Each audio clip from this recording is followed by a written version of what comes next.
सातारा मतदारसंघात महायुती मवियाचे उमेदवार का जाहीर होईनात? उदयनराजेंचे दिलखुलास उत्तर, बच्चा समझ के छोड़ दिया। सातारा लोकसभा मतदारसंघात अद्याप महायुती असो वा महाविकास आघाडी कोणीच उमेदवार जाहीर झालेला नाही। उदयनराजेंनी निवडणूक बिनविरोध करण्याचा डाव आखला आहे का असं राजेंना माध्यमांनी विचारतात त्यांचे सगळ्यांचे माझ्यावर प्रेम आहे, त्यामुळे ते देखील विचार करतायत। आपण म्हणतो ना, बच्चा समझ के छोड़ दिया। आता हा बच्चा मोठा झाला आहे हे त्यांना समजलंय। मला माझं कार्य केलं पाहिजे, त्यांना त्यांचं कार्य केलं पाहिजे। काही असलं तरी मतदारसंघात मैत्रीपूर्ण लढत होईल असंही राजेंनी नमूद केलंय। खासदार उदयनराजे भोसले यांनी सातारा लोकसभा मतदारसंघातून लोकसभा निवडणूक लढवण्यासाठीची जय्यत तयारी केली आहे।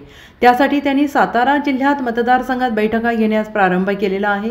ग्रामीण भागात दौरा करून उदयनराजे भोसले लोकांपर्यंत त्यांचे विचार पोहोचवत आहेत। आजही त्यांनी माध्यमांशी बोलताना मी निवडणूक लढवणारच असं पुन्हा एकदा स्पष्ट केलंय। ही सगळी निवडणूक काय तुम्ही बिनविरोध करण्यासाठी काय खेळी केल्यात काय? काहीच उमेदवार अजून महाविकास आघाडीचा पण याचा येत नाहीये समोर, कोणच अजून तुमच्या समोर उमेदवारी कोणाचीच जाहीर केली जात नाहीये। नाही ते बघा असं नाही आहे, ते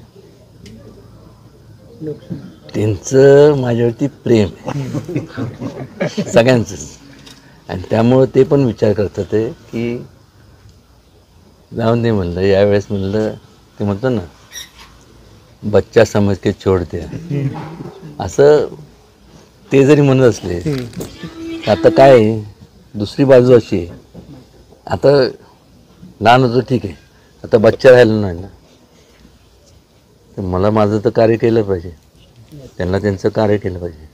bureau report SBN Marathi, Satara.